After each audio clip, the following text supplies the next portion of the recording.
Pa ovak, oni su ti prvo počeli kao uvod kako je zapravo ransomware evoluirao od nekog običnog, jednostavnijeg programskog softvera koji je praktički pomoću određenih ključeva kriptirao podatke i onda tražio otkupninu i na temelju nje onda ili si dobio ključ ili nisi dobio ključ, ovisi o samom praktički napadaču. Onda se na kraju pojavio ransomware as service zato što određene grupe hakera su odlučile da zašto bi oni sami tražili žrtve kad mogu možda iznajmiti sebe ili svoju opremu ili svoj kod i onda jednostavno drugima ili prodavati to na temelju mjesečne neke pretplate ili ako je neka veća žrtva onda podjela dobit.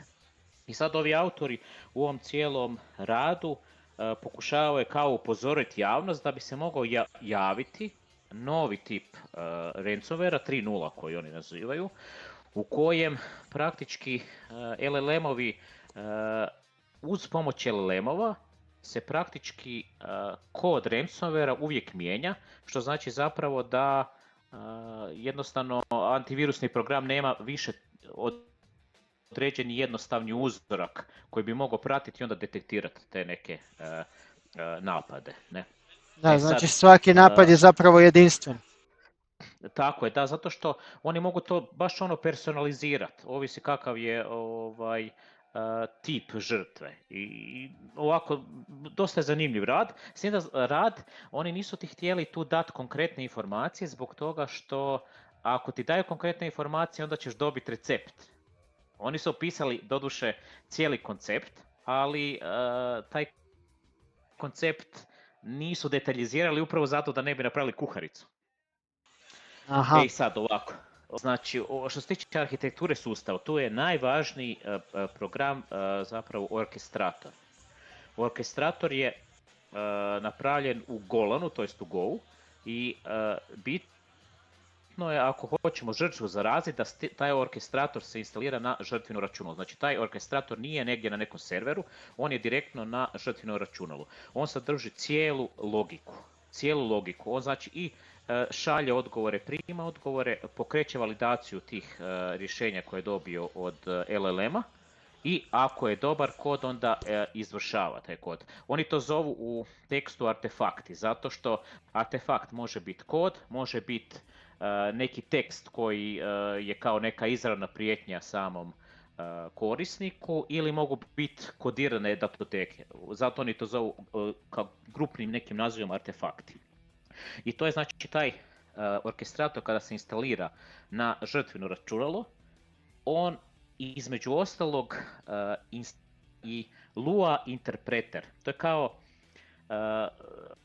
runtime, zapravo instaliraju kao malu virtualnu mašinu u memoriji i praktički pomoću nje izvršava sve te kodove koje dobiva generirane upravo da ne bi imao neki veći pik na disku i taj Lua runtime izvršava sve u memoriji. Znači, ta dva dijela ove arhitekture se instaliraju praktički na žrtveno računalo.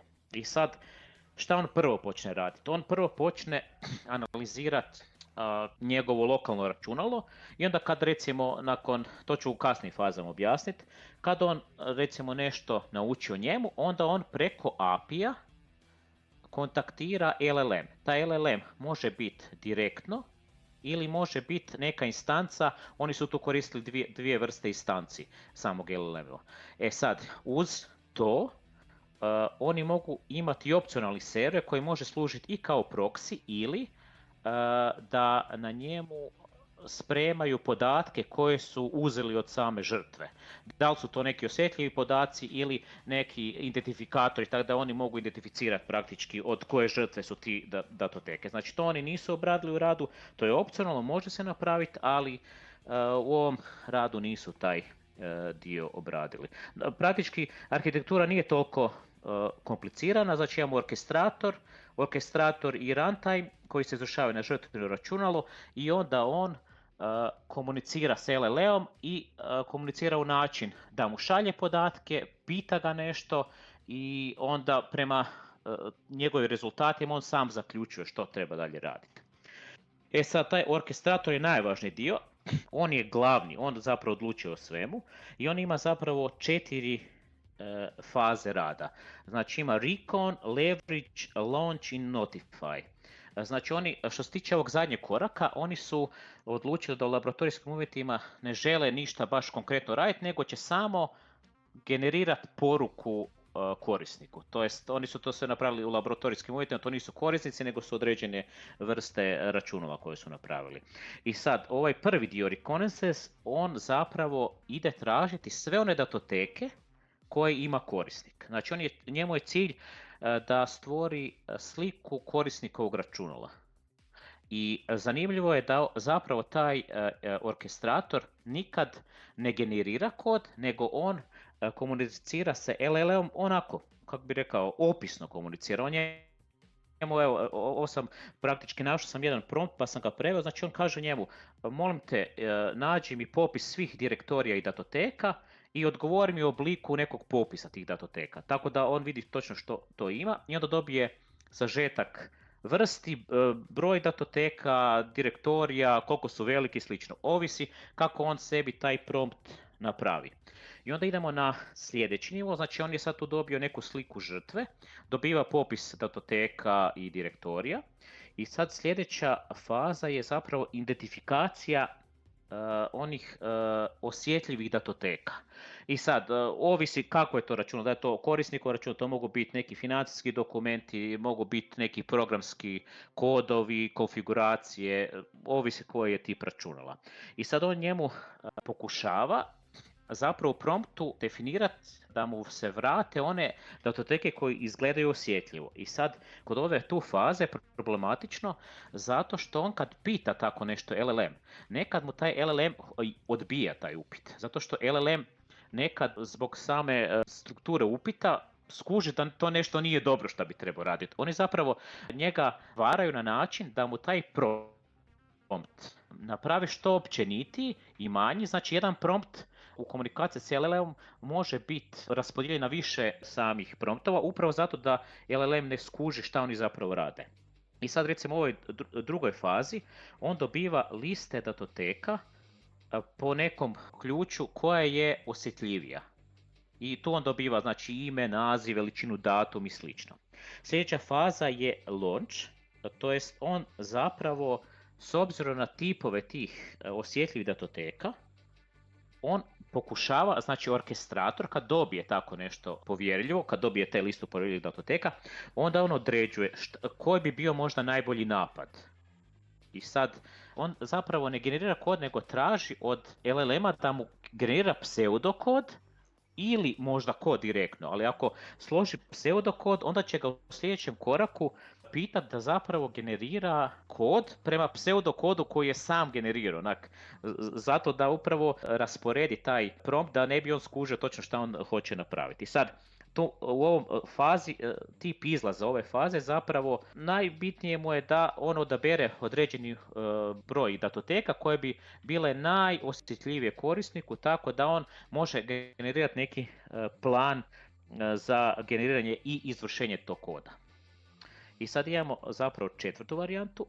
Četvrta varijanta, znači kad je on našao neku datoteku ili listu datoteke koje su vrlo osjetljive, onda on na temelju te vrste datoteka pokušava napraviti, ovdje oni neće kriptirati to datoteku, nego su oni rekli da će napraviti samo poruku, da vide koliko bi bila uvjerljiva ta poruka samom korisniku i on praktički prema vrsti, ne znam, slike, financijskog dokumenta, on je generirao neku poruku, prijeteću poruku korisniku. I sad sve ovo što sam tu ispričao, to je bilo ovako jednostavni uvod u tu arhitekturu. A sama arhitektura je na ovoj prvoj slici lijevo, on zapravo ima interpreter, to je Lua interpreter pomoću kojeg će on izvršavati kod koji će dobivati od LLM-a. Ima ključeve za kriptiranje, zato što će on generirati posebno ključ praktički za tu žrtvu, zato jer ako on ima privatni javni ključ, onda ih može, samo on ih zapravo može dekriptirati. Ovaj HTTP transport broj 3 je zapravo način kako će on komunicirati sa LLM-om, to je zapravo API. Ništa drugo nego API, s tim da tu on mora paziti da te promptove koje šalje, da ih ili podijeli na više dijelova, tako da ne bi dobio problem da će mu LLM odbiti njegov upit.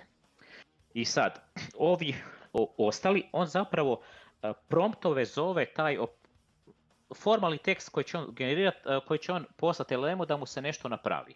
I sad, on ima neke fiksne, znači to je kad mu naredi zapravo da mu generira kod, ima da validira, on prema tom kodu i samim rezultatima mora prvo odlučiti da li mu je to što je dobio od LLM-a dobro i prihvatljivo da generira neku prijeteću poruku žrtvi. Ako nije dobro, znači kod ili se vraća na doradu ili se ulazi u neki novi sam korak. I sad ovi payloadi su baš isključivo vezani za izvršenje i generiranje koda.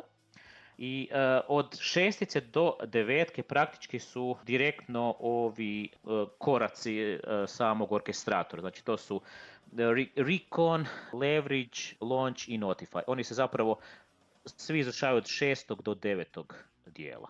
A ovo tu, na desnoj slici je zapravo neki dijagram kako on zapravo radi. On zapravo te taskove podjeljuje, taj task je zapravo ništa drugo nego prompt i onda ga on možda podijeliti na više tih promptova. On zapravo komunicira sa LLM-om. Kad od LLM-a dobije nešto, on prvo to mora analizirati, da vidi da li mu je to uopće nešto što može iskoristiti prema žrtvi. Ako je dobro, idemo na notify, to jest idemo execute napraviti sa tim kodom. Ako nije, vratit ćemo se natrag na početak i idemo na neku možda sljedeću datoteku, neki sljedeći artefakt kako oni zovu i praktički se vrti cijeli krug. Orkestrator vječno radi dok ne nađe nešto što mu je prihvatljivo. Ne? Sad, kako su oni to testirali? Oni su zapravo imali 3 vrste računala. Imali su osobno računalo, neki korporativni poslužitelj, vjerojatno AD poslužitelj i neko industrijsko SCADA recimo računalo su imali. I sad, s obzirom na taj tip računala, određene stvari su osjetljive. Recimo kod osobnog računala to su neki osobni dokumenti, slike, financijski neki datoteke. Kod korporatnog poslužitelja to su logovi, neki API, ključevi, konfiguracije, slično. Na industrijskom računalu to su vjerojatno firme, isto također neke konfiguracije i neke ostali podaci vezani za neki sam proces. Sad oni u svom testnom okruženju su koristili 2 vrste modela. Dvije vrste modela su zapravo sučelje prema LLM-u. Lokalno sučelje LLM-u i onda se zapravo dobije dojam da imamo lokalno LLM. S tim da ovisi koliko se uloži u njega, toliko se dobije brzine i efektivnosti tog. Oni su imali jedan manji, ovaj 20B i 120B, to zapravo ovisi koliko je jak hardware u tom serveru. I sad, šta su primijetili kod ovog manjeg? On ima češće greške, ali nema toliko odbijanja zbog tih etičkih filtera. A ovaj jači je brže radio, imao je bolje razumijevanje, ali imao je više odbijanja samog izvršenja upravo zbog tih nekih etičkih filtera. Sad oni su to kao izveli u svom nekom sandboxu, a to je sandbox je upravo njihova testna konfiguracija. To je praktički, samo su rekli da su tu laboratorijski uvjeti i oni su htjeli još dokazati da ovakav način ransomwarea ne generira toliko pikove na disku, u memoriji, niti u mreži. I onda su to usporedili sa prijašnjom generacijom ransomwarea i onda su zapravo vidjeli da on ne diže, kako bih rekao, toliku paniku u računalu. Nema nekih pikova, ni na disku, niti u memoriji. Praktički vrlo je mali footprint tog cijelog ransomwarea. I sad ovako, uspješnost. Oni su gledali uspješnost ovog manjeg modela 20B i 120B.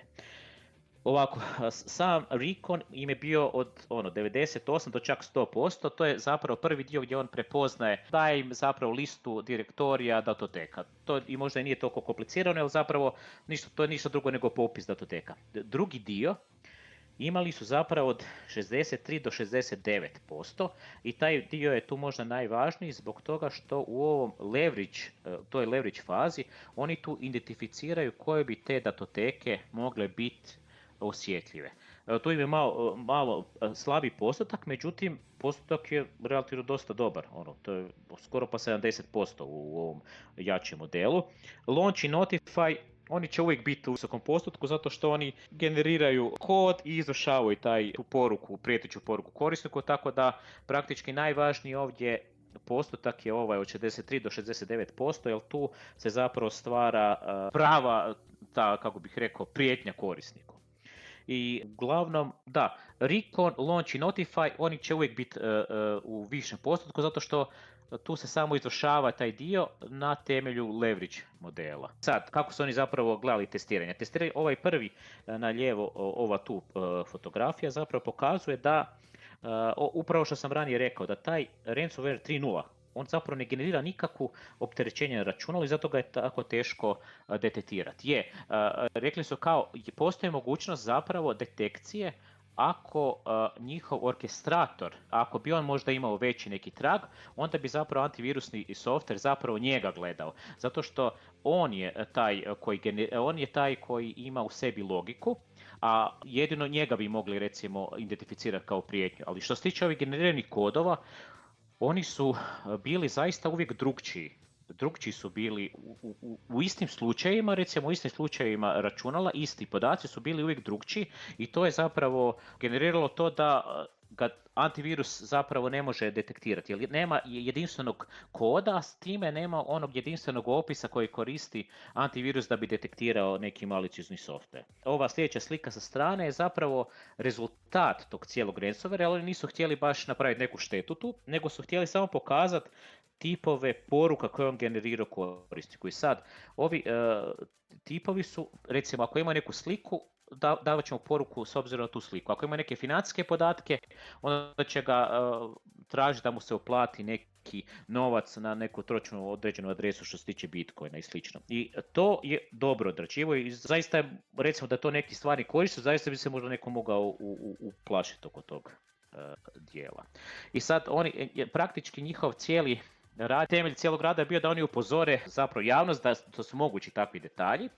I sad su oni praktički dali neke preporuke za obranu. Sad, koliko bi bile dobre preporuke, tipa praćenje pristupa osjetljivim datotekama. Recimo, to kod običnih korisnika, onako, rekao bi možda u korporativno ugroženje bi se moglo tako nešto napraviti. I sad, isto mi je ovo kao blokirati sumnjive LLM pozive. Sad, s obzirom na količinu tih LLM poziva koje ima na dnevnoj razini, pitanje je kako bi oni to mogli zapravo detektirati. Možda kad bi bio veliki broj poziva od istog korisnika, možda jedino po tom.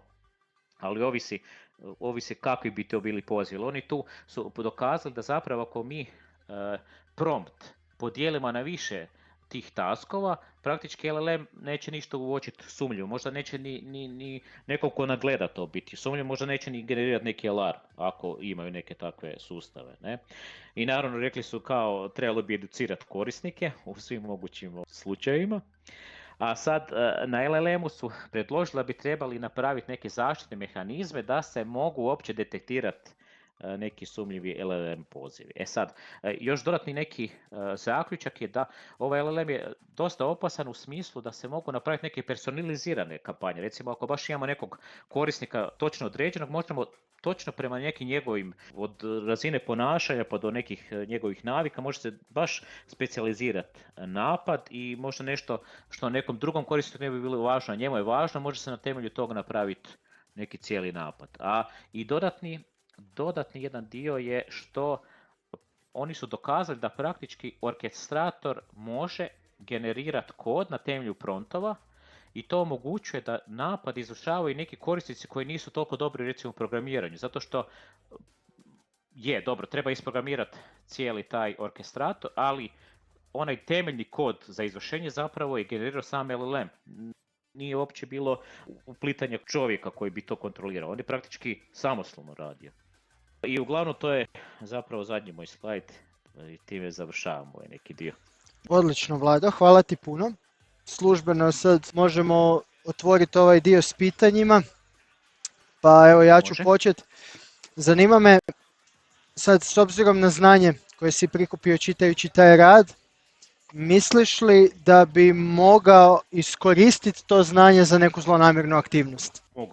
Mogao bi, ne znam da li bi mogao imati dobar rezultat, ali da bi mogao pokušati, mogao bi, da. Ok, znači iz policijske neke perspektive, ovaj rad te učinio opasnijim.